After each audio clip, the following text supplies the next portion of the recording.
In the heart of ancient Israel, at a time of utter desperation and despair, a man named Gideon found himself hiding in fear, threshing wheat in a winepress to escape the ruthless Midianite invaders. He was not a mighty warrior, nor a fearless leader, at least not in his own eyes. He was a man plagued by self-doubt, uncertain of his abilities, and skeptical of his own worth. Yet, in one divine encounter, everything would change. God would call Gideon from the shadows of his fear into the spotlight of history, tasking him with leading an army against impossible odds. This is the story of how a man who saw himself as the least in his family and the weakest in his tribe was transformed into one of Israel's greatest deliverers. But how did it happen? How did a reluctant farmer become a fearless warrior? And what can we learn from his journey? The story of Gideon unfolds during one of the darkest periods in Israel's history, when the nation was trapped in a vicious cycle of rebellion, oppression, and repentance. According to Judges 6:1-6, Israel had once again turned away from God, falling into idolatry and disobedience. In response, God allowed the Midianites, a fierce and nomadic people, to overrun the land. For 7 long years, the Midianites and their allies, the Amalekites, would swarm into Israel like locusts, destroying crops, stealing livestock, and leaving devastation in their wake. The Israelites, helpless and afraid, were forced to hide in caves and mountain strongholds, unable to resist their oppressors. Life had become a relentless struggle for survival, and hope seemed like a distant memory. It was in this bleak and hopeless context that Gideon entered the scene. The Bible describes him as a simple man from the tribe of Manasseh, the least of his clan, Judges 6:15. He was not a warrior by trade. He was a farmer, trying to scrape out a meager existence under the heavy hand of Midianite oppression. Yet, when God looked at Gideon, he saw something different. He saw potential. He saw courage, waiting to be awakened.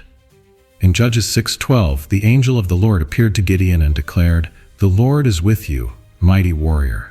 These words must have seemed almost absurd to Gideon. How could he, a man hiding in fear, be considered a mighty warrior? He questioned God's message, asking why such suffering had befallen Israel and where the miracles of old had gone. Gideon's response was laced with doubt and insecurity, yet God's call remained firm. He had chosen Gideon for a divine mission. The call of Gideon raises an intriguing question. Why him? Of all the people God could have chosen, why select a man who saw himself as inadequate and unworthy? This curiosity draws us deeper into the narrative, revealing a recurring theme throughout Scripture. God often chooses the weak to accomplish the extraordinary. Gideon's story is a testament to God's ability to see beyond human limitations and call forth greatness from the most unlikely of candidates. But before Gideon could lead an army, he had to confront his own fears and insecurities. God's first task for him was not to face the Midianites, but to tear down the altar of Baal in his own backyard. Judges 6:25-27. It was a small but significant test, one that would force Gideon to take a stand against idolatry in his own household before confronting it on a national scale. As we delve deeper into Gideon's story, we see how his journey from fear to faith mirrors our own struggles with doubt and insecurity. How often do we feel unqualified for the tasks set before us? How frequently do we question God's calling, wondering if He truly sees something in us that we cannot see in ourselves? Gideon's initial reluctance is relatable. His questions echo the doubts many of us wrestle with when facing our own battles.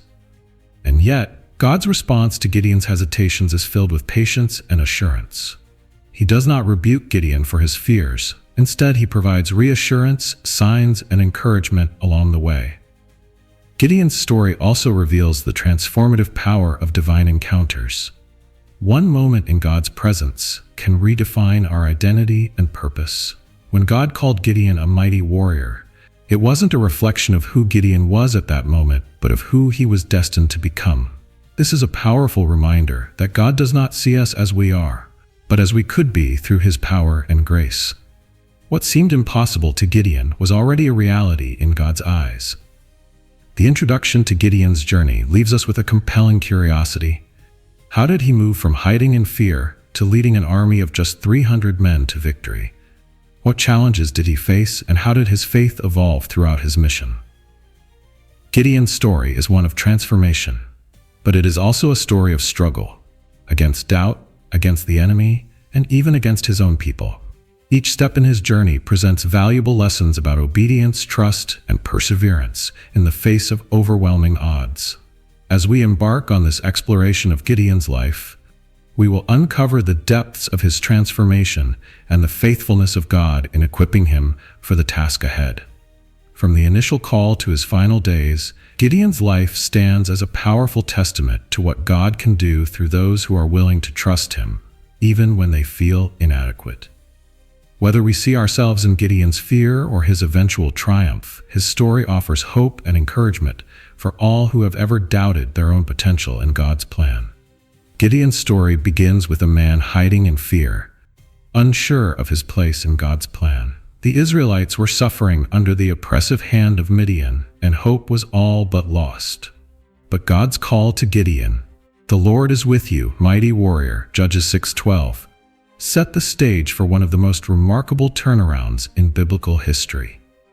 His journey from self-doubt to courageous leadership reminds us that God often chooses the least likely to accomplish the greatest things. As we continue, we will see how Gideon's faith was tested and how, step by step, God shaped him into the deliverer Israel desperately needed. Are you ready to dive deeper into the incredible story of Gideon? Stay with us as we uncover how this ordinary man became an extraordinary leader, defying the odds and proving that with God, all things are possible. Let's embark on this journey together and discover how God can use anyone, even the least of us, to accomplish his purposes. For 7 long years, Israel groaned under the oppressive rule of the Midianites, a ruthless nomadic people who swept through the land like a swarm of locusts. The Israelites' once fertile fields were stripped bare, their livestock stolen, and their homes reduced to ruins. Helpless and afraid, the people of Israel retreated into caves and mountain hideouts, reduced to scavengers in their own land. The situation was dire. Every harvest season, the Midianites and their allies would descend in droves, leaving Israel impoverished and broken. The nation's rebellion against God had led them into this suffering, but now their cries for deliverance reached heaven. It was in this bleak landscape of fear and hopelessness that God chose to act through an unlikely hero named Gideon. Gideon came from the tribe of Manasseh, a tribe often overlooked among the great tribes of Israel. He was the youngest in his family, a man with no wealth, status, or military experience. To Gideon, he was just another face in a crowd of frightened Israelites, struggling to survive under Midian's brutal reign. But God saw something greater in him. Gideon's story begins with a scene that captures his fear and the nation's desperate plight. Hiding in a winepress, secretly threshing wheat. This act alone reveals the depth of Israel's suffering.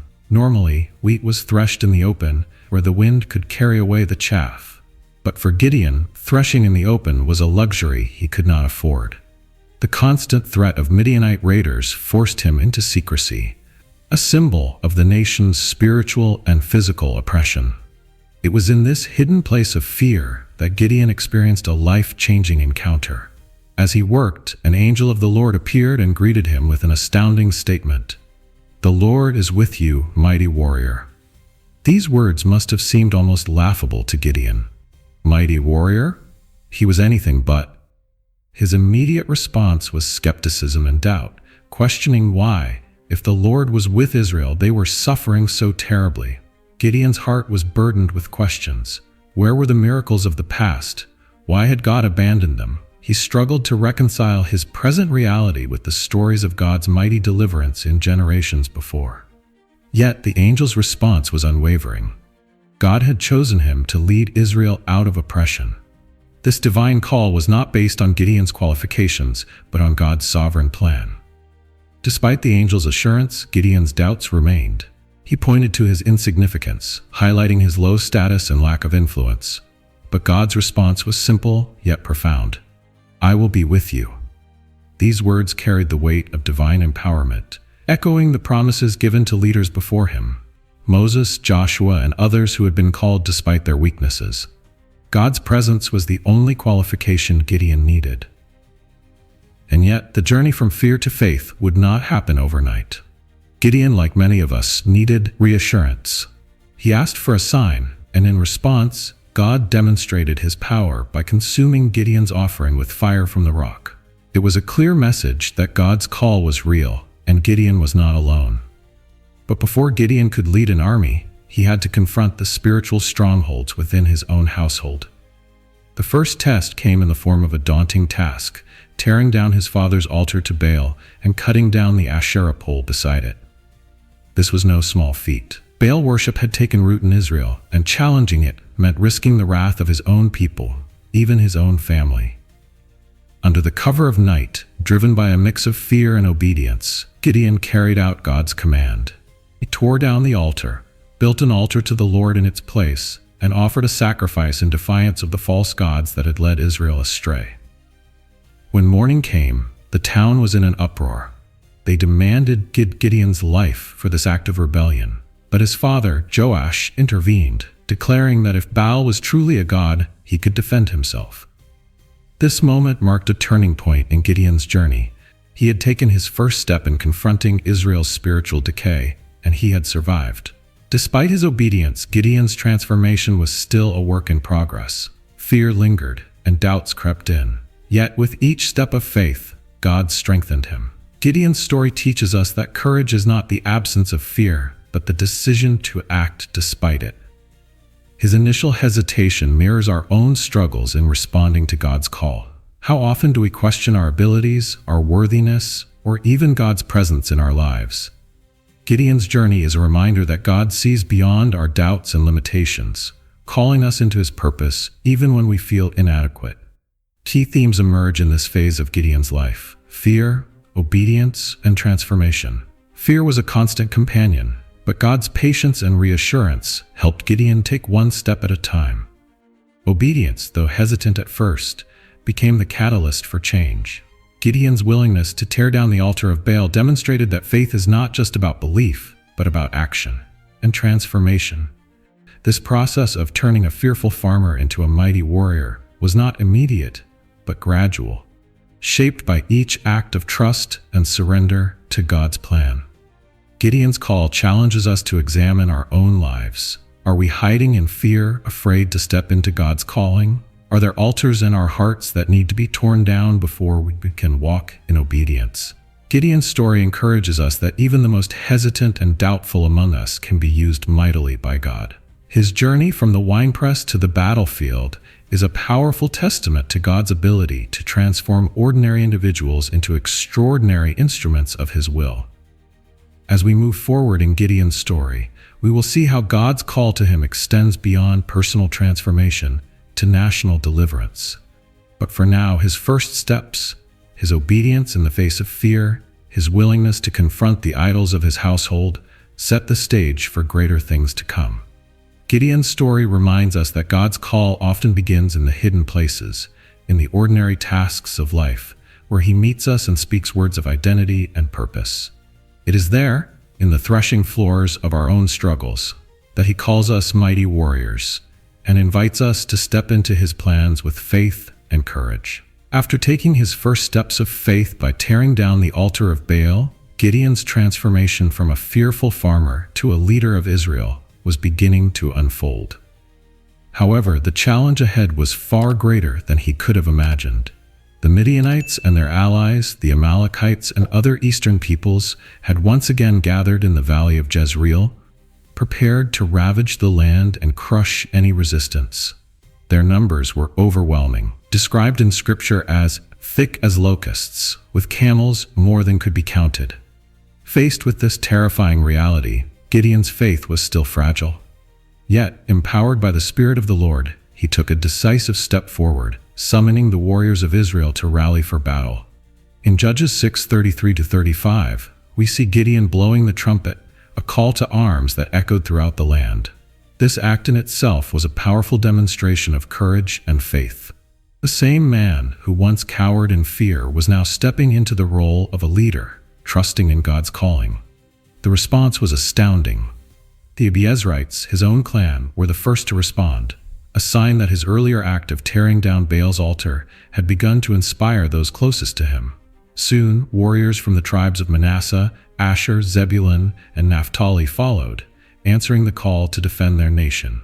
The sight of thousands of men gathering to fight against Midian must have been both exhilarating and terrifying for Gideon.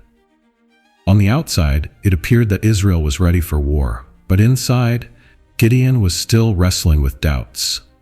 As the warriors assembled, Gideon faced the immense weight of leadership. He was not a seasoned general. He was a man who had been threshing wheat in hiding just days before. The burden of responsibility pressed heavily on him, and the magnitude of the impending battle loomed over his mind.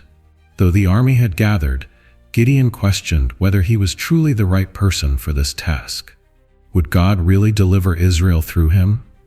Was he capable of leading these men to victory against such an overwhelming enemy?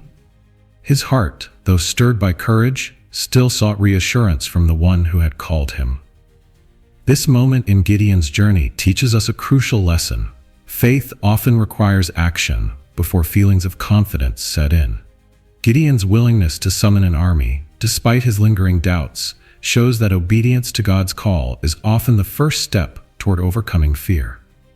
He could have waited until he felt fully prepared, but instead he acted in faith and trust, relying on God's promise rather than his own capabilities. The warriors who gathered around him were not just responding to a military leader. They were responding to the Spirit of the Lord that had empowered him. However, gathering an army was just the beginning.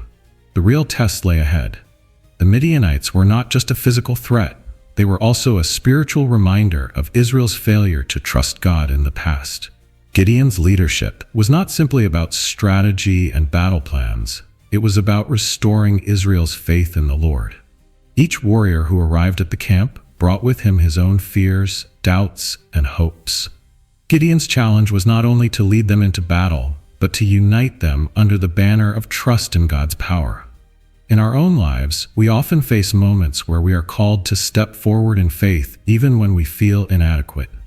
Like Gideon, we may struggle with doubt, wondering if we are truly capable of the task set before us. But Gideon's story reminds us that God does not call the qualified. He qualifies the called. When God places a calling on our lives, He provides the strength, the resources, and the courage to see it through. The key is to take that first step, to blow the trumpet, and to trust that He will bring the right people and opportunities into place. As Gideon looked at the thousands of men who had gathered in response to his call, he likely felt a mixture of excitement and uncertainty. But deep down, he knew that this battle was not about numbers or military strength. It was about God's power and His promise to deliver Israel. The next steps in Gideon's journey would require even greater trust, as God would soon test him in ways he never expected. Gathering the army was one thing. Preparing them for the unconventional battle ahead would require unwavering faith and obedience. Despite the growing number of warriors rallying to his call, Gideon's heart was still plagued by uncertainty. The enormity of the task ahead weighed heavily on him, and though he had witnessed God's power firsthand, he longed for further confirmation that he was truly the chosen instrument of deliverance. Gideon, still struggling with doubt, sought reassurance from God through an unusual request. He asked for a sign using a fleece of wool. In Judges 6:36-40, Gideon presented his plea to God, saying, "If you will save Israel by my hand as you have promised, look, I will place a wool fleece on the threshing floor. If there is dew only on the fleece and all the ground is dry, then I will know that you will save Israel by my hand, as you said." That night, God responded to Gideon's request exactly as he had asked. When Gideon arose the next morning, he found the fleece soaking wet with dew, while the ground around it remained completely dry. He wrung out a bowl full of water from the fleece, a tangible sign that God was indeed with him. But even after this miraculous sign, Gideon's doubts persisted. He hesitated, feeling the weight of the mission pressing down on him. His insecurities, born from years of oppression and fear, made it difficult for him to fully embrace God's calling with confidence. In a moment of hesitation, Gideon asked God for yet another sign, this time the reverse of the first. He prayed, "Do not be angry with me. Let me make just one more request. allow me one more test with the fleece. This time, make the fleece dry and let the ground be covered with dew." God, in his infinite patience, granted Gideon's request once again. The next morning, the fleece was dry, while the ground around it was drenched with dew. This second sign provided undeniable confirmation of God's promise, but it also revealed Gideon's deep need for reassurance. His repeated testing of God was not born out of defiance, but from an earnest desire to be certain that he was following God's will. Gideon's actions reflected a relatable struggle, the human tendency to seek physical proof when stepping into uncertain territory. Though God had already spoken, Gideon's heart still wrestled with fear and doubt, craving further evidence to bolster his faith. This episode with the fleece underscores God's patience with those who seek him sincerely. Instead of rebuking Gideon, God graciously provided the assurance he needed, showing that he understands human frailty. Gideon's interaction with God here reminds us that faith is often built in stages. It does not always come in one sweeping moment of confidence, but through a series of encounters where God affirms his presence and promises. The fleece test became a turning point for Gideon, not because it revealed anything new about God's power, but because it allowed Gideon to take the next step in his journey with greater conviction. Even with these miraculous signs, Gideon's request for confirmation highlights the internal battle between faith and doubt that exists within all believers. It is easy to judge Gideon for his hesitance, yet how often do we seek repeated assurances from God when we are faced with difficult decisions? Like Gideon, we often find ourselves looking for tangible signs to confirm what God has already spoken to our hearts. The story of the fleece encourages us to trust in God's faithfulness while also reminding us of his patience with our doubts and uncertainties. Gideon's actions also reflect the cultural and historical context of his time. The Israelites were living in a period of spiritual decline, with widespread idolatry and a lack of strong leadership. Gideon, having grown up in this environment, struggled to fully grasp the reality of God's power working through him. His repeated requests for confirmation were a reflection of his desire to be sure, to align himself with God's will before stepping into the battlefield. It was not a lack of faith that drove him to test God, but rather a deep longing for certainty in the face of overwhelming odds. The fleece test was a pivotal moment in Gideon's preparation. With each sign from God, his confidence grew, and his willingness to embrace the role of deliverer strengthened. While the signs provided temporary reassurance, the real battle would require him to trust beyond what he could see or feel. God's repeated confirmation was not just for Gideon's sake. It was also a demonstration of his unwavering commitment to deliver Israel and to work through imperfect, uncertain people. As Gideon held the dry fleece in his hands, the reality of God's calling began to settle in. The doubts that once clouded his mind were slowly giving way to faith. Though fear still lingered, each step of obedience brought him closer to becoming the leader God had destined him to be. The gathering of the army was underway, but the greatest preparation was happening within Gideon himself. His heart, once filled with doubt, was now being molded into one of trust and dependence on the Lord.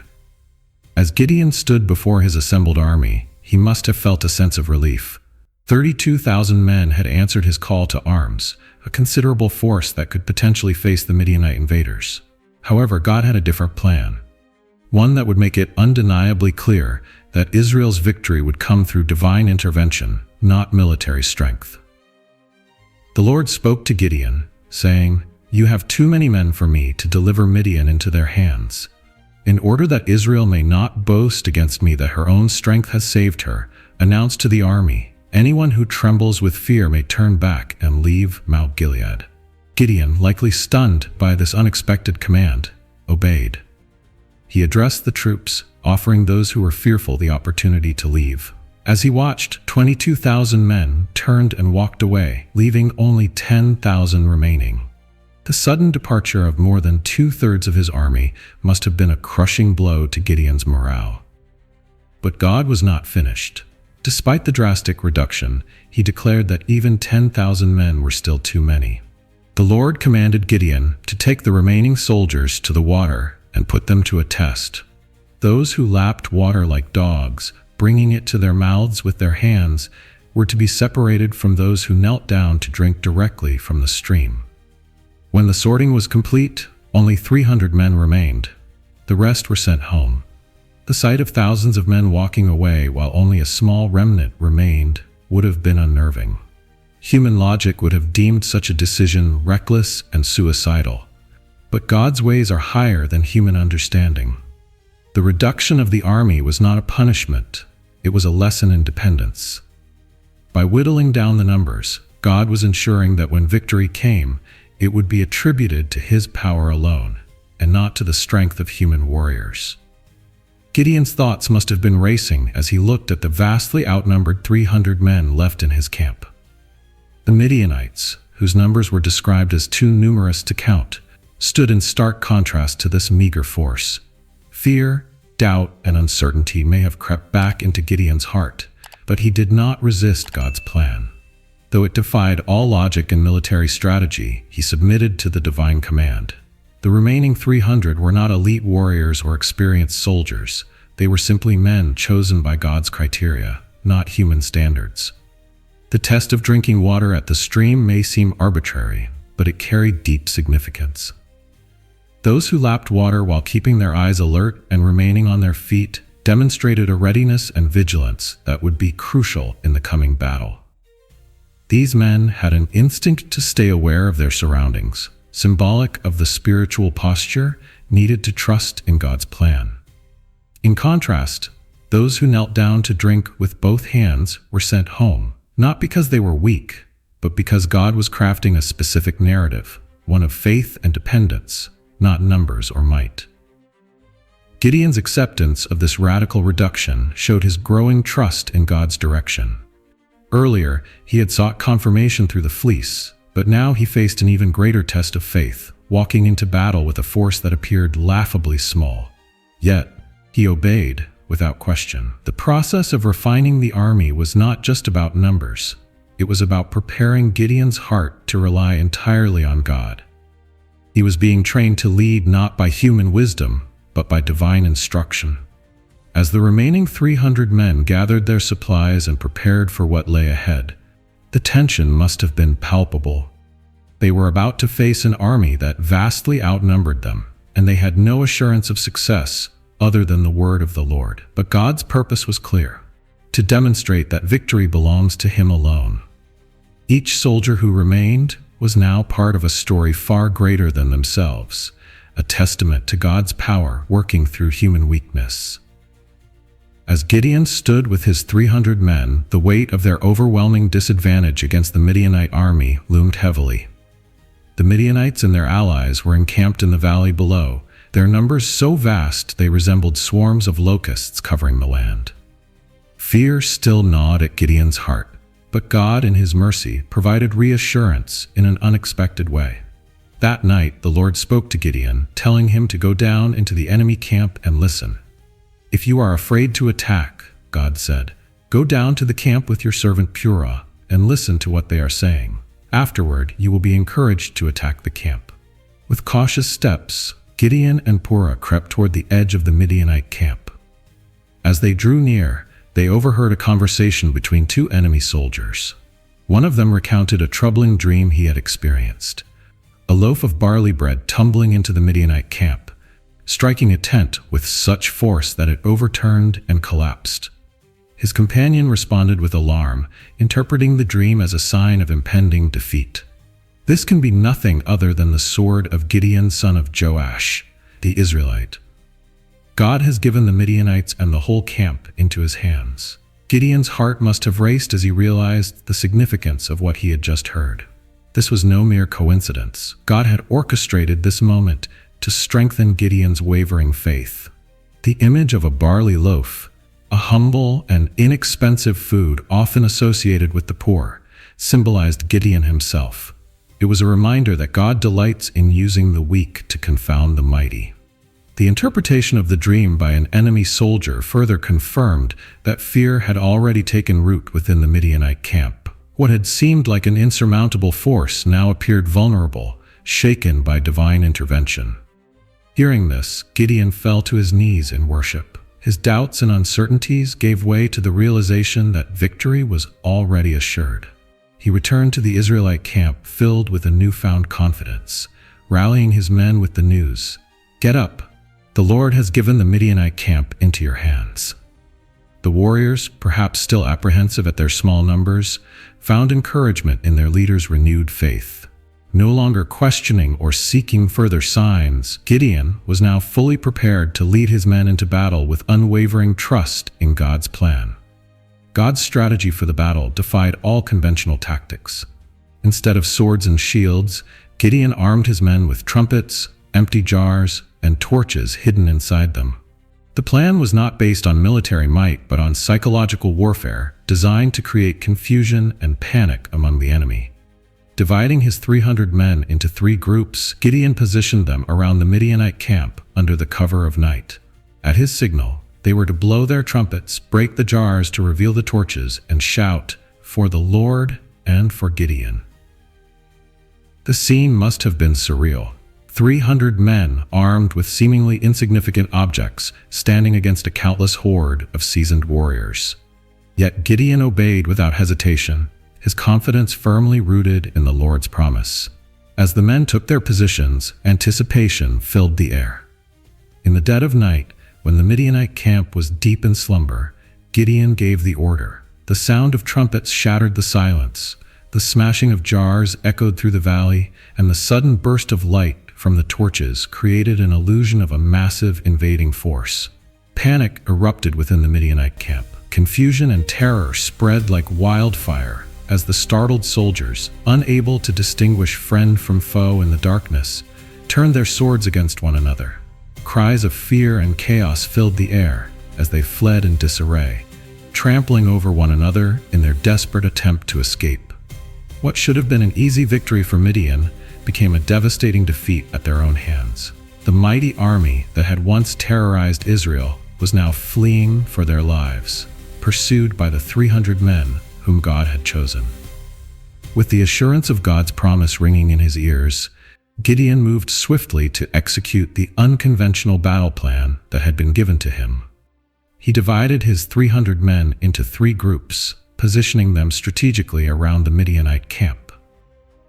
Each soldier was armed not with conventional weapons of war, but with a trumpet in one hand and an empty clay jar with a torch inside in the other. The sheer absurdity of the plan defied all human logic. How could such an unorthodox approach succeed against a vast and heavily armed enemy? Yet Gideon, now emboldened by faith, pressed forward, trusting that victory did not rest in their strength, but in the power of the Lord. The darkness of the night concealed their movements as they silently took their positions around the camp, waiting for the moment of attack. As midnight approached, Gideon gave the signal. In perfect synchrony, the 3 groups blew their trumpets, shattering the stillness of the night with a deafening blast that echoed through the valley. Simultaneously, they smashed their clay jars, and the sudden explosion of light from the torches illuminated the surrounding hills, creating the illusion of a vast army encircling the camp. The men shouted in unison, "A sword for the Lord and for Gideon." The cry rang out with authority, striking fear into the hearts of the Midianite soldiers who awoke in confusion and terror. In the darkness, the combination of noise, flashing lights, and the shouting of the Israelites created utter chaos within the enemy camp. The psychological impact of the attack was immediate and devastating. The Midianites, roused from sleep and disoriented, stumbled out of their tents in a frenzy, unable to distinguish friend from foe. Panic spread like wildfire as they mistook the sounds and lights for a massive invading force. The confusion escalated as they clashed against one another, drawing their swords and striking down their fellow soldiers in the darkness. Fear overtook their senses, and discipline crumbled in an instant. The sheer confusion turned the Midianite camp into a scene of chaos and destruction, fulfilling God's promise that victory would come not by the strength of Gideon's men, but by divine intervention. As the Midianites fled in all directions, Gideon's men stood firm, blowing their trumpets repeatedly and keeping their torches aloft. The continuous sound of the trumpets reinforced the illusion that they were surrounded by an overwhelming army, further driving the Midianites into panic. Some of the Midianites fled towards the Jordan River, desperately seeking an escape route, while others ran deeper into the valley, only to be cut down by their own allies in the confusion. The once mighty and seemingly invincible army of Midian was reduced to a terrified, disoriented mob, fleeing for their lives in the face of a force that never even drew a sword. The battle plan was a striking demonstration of God's power working through weakness. The Israelites had not lifted a weapon, yet they had struck down an enemy far greater than themselves. Gideon's faith, once riddled with doubt, was now fully demonstrated as he led his men in unwavering obedience to God's instructions. The victory was unfolding exactly as the Lord had foretold, and the Israelites saw firsthand that their deliverance came not through human might, but through the sovereign hand of God. As the Midianite camp descended into complete chaos, Gideon and his 300 men stood firm, watching the enemy crumble under their own confusion and fear. The terrified Midianites, overwhelmed by the blaring trumpets and flashing torches, continued to turn on each other in the darkness. Soldiers stumbled and clashed, mistaking their comrades for foes, swinging their swords in desperation. The confusion spread like wildfire, and soon the once mighty Midianite force that had oppressed Israel for 7 long years was fleeing in all directions. The sound of men shouting, camels braying, and the clanging of weapons filled the air as the Midianites ran for their lives, abandoning their supplies, their weapons, and their tents. What had started as a strategic surprise attack had now become a full-scale rout. As the panicked Midianites began their retreat, Gideon's men pursued them with relentless determination. Though small in number, their confidence in God's power gave them the strength to chase down the fleeing enemy. News of the Midianites' retreat spread quickly across the Israelite territories, and Gideon sent messengers to the tribes of Ephraim and other regions, calling for reinforcements to block the escape routes. Responding to the call, the Ephraimites seized control of the Jordan River crossings, cutting off the Midianites' path and ensuring that those trying to escape would be trapped. The Israelites captured 2 key Midianite commanders, Oreb and Zeb. Oreb was slain at the rock that would later bear his name, and Zeb met his end at the winepress where he was found. The heads of these 2 commanders were brought to Gideon as a sign of the Lord's victory over the Midianites. Despite the overwhelming success of the battle, the pursuit was far from over. Thousands of Midianites were still on the run, scattering in different directions, desperate to find refuge. The Israelites, though exhausted from the long night and the pursuit that followed, pressed on, chasing the enemy deep into the territories east of the Jordan. Their relentless pursuit reflected their understanding that the battle was not fully won until every trace of Midianite oppression had been removed from the land. Meanwhile, the remnants of the Midianite army attempted to regroup, hoping to find a safe place to reorganize and strike back. However, the fear of Gideon and his God was now firmly planted in their hearts. They moved with fear, no longer the confident force that had once ravaged Israel. Their leaders, now hunted men, struggled to maintain order among their scattered troops. The mighty warriors of Midian were reduced to fugitives, pursued by a force that, by human standards, should never have stood a chance against them. As Gideon and his men pursued the fleeing Midianites, the terrain grew more difficult, and exhaustion set in. The long chase tested their endurance and their faith. Yet, with each step, they knew they were walking in obedience to God's command. The victory that had begun with a trumpet blast and a broken jar was now manifesting in the complete dismantling of the enemy's power. The battle was a testimony to the power of obedience and trust in God's plan, proving that no enemy, no matter how numerous, could stand against the Lord when his people followed his leading. As Gideon and his men pressed on in their relentless pursuit of the fleeing Midianites, the tribe of Ephraim intercepted the enemy at strategic points along the Jordan River, cutting off their escape. The Ephraimites succeeded in capturing and killing 2 of Midian's prominent leaders, Oreb and Zeb, dealing a significant blow to the enemy forces. However, instead of celebrating the victory, Tensions arose within the Israelite camp. The Ephraimites, feeling slighted and overlooked, confronted Gideon with a complaint. "Why have you treated us like this? Why didn't you call us when you went to fight Midian?" Their pride was wounded, and they were frustrated at not having been included from the beginning. Ephraim was one of the most powerful and influential tribes in Israel, and their desire to be recognized for their contributions often led to internal disputes with other tribes. Their complaint to Gideon was not entirely surprising, as they had a history of wanting a leading role in national affairs. Gideon faced a potential internal crisis. With the battle still underway, the last thing he needed was division among his own people.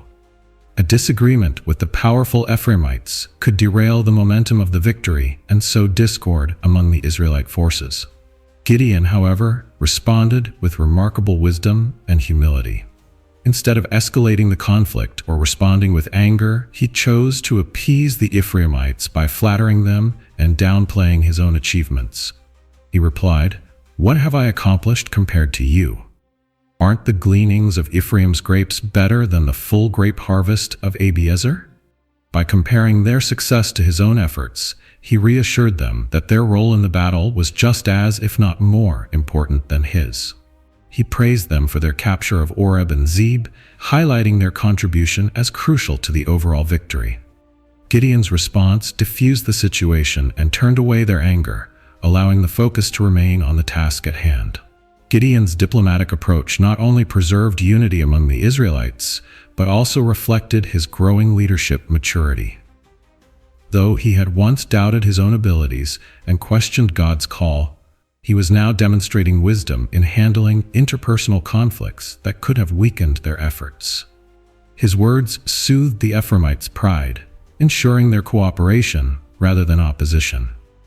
Instead of claiming sole credit for the victory, Gideon skillfully gave them a sense of honor and recognition, preventing further resentment. Despite the temporary resolution, the episode highlighted the challenges of leading a divided nation with competing interests and regional rivalries. Gideon had to balance military strategy with political tact, knowing that unity among the tribes was critical for the final stages of the battle.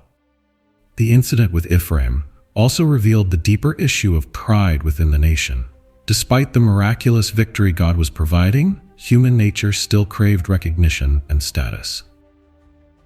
As the tensions eased and Ephraim returned to their region satisfied, Gideon and his 300 men continued their pursuit of the Midianite kings. The mission was not yet over, and their strength and determination would soon be tested to its limits. The conflict with Ephraim had been a distraction, but Gideon's leadership had ensured that the Israelites remained focused on their ultimate goal: complete victory over Midian. With the Ephraimites appeased and the immediate internal conflict resolved, Gideon and his 300 men pressed on in pursuit of the remaining Midianite forces, particularly their two kings, Zebah and Zalmunna. Despite their exhaustion from the relentless chase and the intensity of the battle, they knew that the mission was far from over. The Midianite kings, though defeated in spirit, were still a threat, and Gideon understood that the complete eradication of their leadership was necessary to ensure lasting peace for Israel. The pursuit led Gideon and his men eastward, across the Jordan River, into the territory of Succoth and Penuel, seeking to cut off the remaining Midianite forces before they could regroup and pose another threat. As they arrived in Succoth, Gideon and his weary men requested food and provisions from the local people. However, the leaders of Succoth, skeptical of Gideon's ability to capture the Midianite kings, refused to provide any assistance. Their fear of Midianite retaliation outweighed their faith in Israel's victory, and they responded with scorn, asking, "Do you already have Zebah and Zalmunna in your hands? Why should we give bread to your troops?" This rejection must have stung Gideon and his men, who were fighting not just for their own survival, but for the freedom of all Israel. Despite their hunger and fatigue, Gideon did not allow their refusal to deter him. Instead, he vowed that once the battle was won, he would return and discipline the people of Succoth for their lack of support. Continuing the pursuit, Gideon pressed on to Penuel, another Israelite town, hoping for better support. Yet once again, he was met with rejection and disbelief. The people of Penuel echoed the sentiments of Succoth, refusing to provide help until the enemy kings were captured. Their hesitation reflected a widespread lack of faith and fear that Midian would once again regain control. In response, Gideon declared that upon his victorious return, he would tear down their tower, a symbol of their reliance on their own security rather than trusting in God's deliverance. Despite these setbacks, Gideon remained resolute and pursued Zebah and Zalmunna into the eastern territories, where they had regrouped with 15,000 of their remaining men. The remnants of the Midianite army, though significantly reduced, were still a formidable force. Gideon and his 300 men launched a surprise attack at Karkor, catching the Midianites off guard and plunging them into further chaos. God's hand was evident once again as Gideon's outnumbered force triumphed, capturing the 2 Midianite kings and securing a decisive victory. With Zebah and Zalmunna now in his grasp, Gideon turned back to deal with those who had refused to support him during the pursuit. He returned to Succoth and confronted its leaders, reminding them of their cowardice and disbelief. True to his word, he punished the elders with thorns and briars, a harsh but symbolic act of discipline to show that doubting God's deliverance had consequences. Similarly, he proceeded to Penuel, where he destroyed their tower and executed the men who had refused to aid him. These actions, though severe, were meant to restore faith in God's chosen leader and reinforce the lesson that hesitation and fear in the face of God's work would not go unchallenged. Gideon then turned his attention to the captured kings, Zebah and Zalmunna, and confronted them with the personal stakes of the battle. He learned that these very kings had killed his brothers at Tabor, making the pursuit not only a national mission, but also a personal one. When Gideon commanded his young son to execute the kings, the boy hesitated, afraid to carry out such an act. Seeing this, the Midianite kings mocked Gideon, urging him to do it himself, saying, "As is the man, so is his strength." Without hesitation, Gideon stepped forward and executed them, fulfilling God's judgment and avenging his family. With the death of Zebah and Zalmunna, the Midianite oppression was finally shattered. Their army was destroyed, their leadership eliminated, and their influence over Israel broken. The Israelites could finally breathe a sigh of relief, knowing that their enemies had been utterly defeated. Yet, Gideon's actions also served as a sobering reminder to the people of Israel. Their deliverance came from God, but their faith and support in the battle were crucial components of victory. Following his remarkable victory over the Midianites and the capture of their kings, Gideon's reputation soared across Israel. The people, overwhelmed with gratitude and admiration, approached him with an extraordinary offer. They wanted him to become their king. In Judges 8:22, the Israelites said to Gideon, "Rule over us, you, your son, and your grandson, because you have saved us from the hand of Midian." Their request reflected a deep desire for stability and security, as they saw in Gideon a leader capable of maintaining peace and prosperity. However, Gideon, despite his earlier doubts and insecurities, demonstrated remarkable humility and spiritual awareness by refusing the offer. He responded by pointing the people back to God, saying, "I will not rule over you, nor will my son rule over you. The Lord will rule over you." Judges 8:23. Gideon's refusal to accept kingship was a profound acknowledgement that Israel's victories were not the result of human strength, but of divine intervention. His statement reaffirmed the principle that God alone was Israel's true ruler, and he sought the people away from placing their trust in human leadership. However, even in his refusal, Gideon's actions in the following years would suggest a struggle between humility and personal ambition. Despite his refusal to become king, Gideon made a significant and ultimately problematic decision that marred his legacy. He requested that each Israelite contribute a gold earring from the plunder taken from the Midianites, which amounted to a substantial sum. Gideon used this wealth to create an ephod, a sacred priestly garment often associated with divine guidance and worship. This ephod, however, became a stumbling block for both Gideon and Israel. Initially intended as a symbol of God's deliverance and presence, it soon became an object of idolatry. The people of Israel, instead of seeking the Lord directly, began to revere the ephod itself, treating it as a source of divine guidance apart from God. Judges 8:27 states, "All Israel prostituted themselves by worshiping it there, and it became a snare to Gideon and his family." This incident reveals a tragic flaw in Gideon's leadership, a lapse in judgment that led the people away from true worship. While he had rightly pointed them to God as their ruler, his creation of the ephod inadvertently shifted their focus from God to an object, echoing the nation's persistent struggle with idolatry. Despite this failure, Gideon's leadership ushered in an era of relative peace and stability for Israel. Judges 8:28 records that Midian was subdued, and the land experienced 40 years of peace during Gideon's lifetime. His military achievements had broken the oppressive cycle of foreign domination, allowing the Israelites to live without the constant fear of invasion and plunder. Under Gideon's leadership, the nation enjoyed a season of economic recovery, agricultural prosperity, and security. The name of Gideon, now known as Jerubbaal, carried weight and respect throughout Israel. However, while external threats were quelled, internal challenges persisted. The people's hearts remained prone to turning away from God, and their desire for a human leader over divine guidance continued to simmer beneath the surface. Gideon's role in securing peace, while commendable, could not permanently resolve the spiritual waywardness of the nation. As Gideon grew older, his personal life became increasingly complicated. He took many wives, which led to him fathering 70 sons. This polygamous lifestyle, though culturally accepted at the time, carried significant consequences for both his family and the nation. Among his sons was Abimelech, born to a concubine in Shechem. Unlike his father, Abimelech harbored ambitions of power and authority, setting the stage for future turmoil. Gideon's household, filled with numerous sons from different mothers, lacked unity and direction. Though Gideon had refused the title of king, his actions, accumulating wealth, creating the ephod, and expanding his household, mirrored those of a monarch. His leadership, which had begun with such humility and faith, gradually gave way to the trappings of power and influence, showing how success can subtly lead to compromise.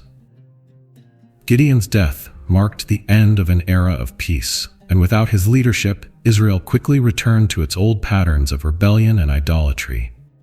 Judges 8:33 notes that as soon as Gideon died, the Israelites once again turned to worshiping the Baals and made Baal-berith their god. The memory of their deliverance faded, and they failed to show gratitude to Gideon's family for his role in saving them from Midian. The rise of Abimelech further underscored the instability that followed Gideon's death. Abimelech, unlike his father, sought power with ruthless ambition, and his violent rise to leadership through the murder of his brothers demonstrated the cost of Gideon's earlier compromises. Though Gideon had sought to point the people back to God, his personal decisions left a legacy of division and strife. Gideon's life is a powerful study of faith and leadership, showing both the heights of divine victory and the pitfalls of human frailty. His story serves as a reminder that success can be a double-edged sword. While faith and obedience can lead to great victories, compromises and misjudgments can leave lasting consequences. His refusal to be king was a noble declaration of God's sovereignty, but his actions often suggested a struggle to fully relinquish influence. The ephod controversy, his accumulation of wealth and wives, and the rise of Abimelech all serve as cautionary elements in Gideon's legacy. His story highlights the importance of staying faithful, not just in times of struggle, but also in seasons of success. Gideon's life is a powerful narrative of transformation, one that moves from fear to faith, from doubt to obedience, and from weakness to victory. His story, though thousands of years old, resonates with us today in profound ways. Gideon was an ordinary man, hiding in fear, uncertain of his abilities, and filled with doubts about God's plan for his life. Yet God saw something in him that he could not see in himself. The legacy of Gideon reminds us that God often calls the least likely individuals to accomplish the most extraordinary tasks, proving that his strength is made perfect in our weakness. Gideon's journey teaches us that stepping into our God-given purpose requires faith, obedience, and a willingness to trust God beyond our understanding. One of the most significant takeaways from Gideon's life is the tension between faith and doubt. Gideon struggled to believe in his calling, asking for repeated signs from God before taking action. How often do we find ourselves in the same position? Hesitant, uncertain, waiting for confirmation before stepping forward.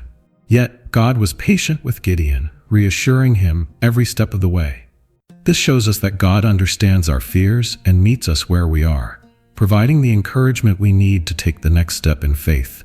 Gideon's story challenges us to move beyond doubt and embrace the truth that when God calls us, He equips us for the journey ahead. Another key lesson from Gideon's life is the battle between obedience and compromise. When Gideon followed God's instructions exactly, such as reducing his army to just 300 men, he experienced incredible victories. However, when he compromised, creating the ephod that led Israel into idolatry, it resulted in spiritual downfall. This reminds us that obedience to God's word brings blessing, while compromise with the world can lead us down paths of destruction. Gideon's actions serve as a warning to stay vigilant in our faith, ensuring that success does not lead us away from the very principles that brought us there. Gideon's humility at the beginning of his journey stands in contrast to the later years of his life, where pride and self-sufficiency crept in. This tension between humility and pride is something every believer must navigate. At first, Gideon saw himself as the weakest and the least, fully dependent on God. But as he gained influence and recognition, he accumulated wealth, took many wives, and inadvertently led Israel astray with the ephod. This story warns us that spiritual victories should never lead to self-reliance or pride. Instead, we must remain humble, recognizing that it is God who brings success, and only through continued dependence on Him can we avoid the pitfalls that come with achievement. Despite his shortcomings, Gideon is honored in the New Testament as a man of faith. Hebrews 11:32 places Gideon among the heroes of faith, highlighting the incredible victories that were achieved through his trust in God. This recognition reminds us that our failures do not define us, but rather our willingness to respond to God's call. God does not expect perfection. He desires a heart that is willing to trust Him, step by step, no matter how daunting the journey may seem. Gideon's place in the Hall of Faith encourages us to persevere, knowing that even with our flaws, God can accomplish great things through us. As we reflect on Gideon's life, the question we must ask ourselves is this: where is God calling us to step out in faith?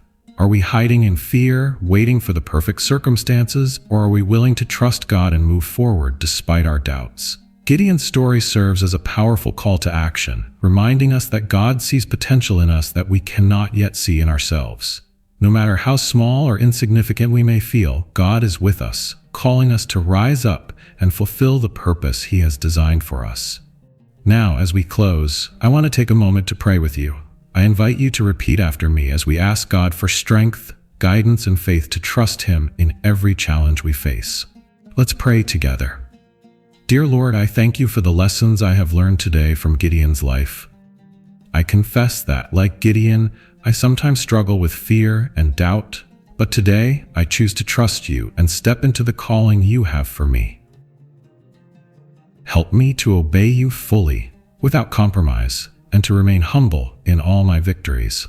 I surrender my fears and insecurities to You, knowing that You are with me. Thank You, Lord, for Your patience, grace, and strength in my life. In Jesus' name, amen. If you've been blessed by this message, I encourage you to take a moment to like this video, leave a comment sharing what impacted you the most, and subscribe to this channel so you don't miss out on more powerful biblical insights. Thank you for staying with us until the end. May God continue to strengthen your faith and lead you into the amazing plans He has for your life.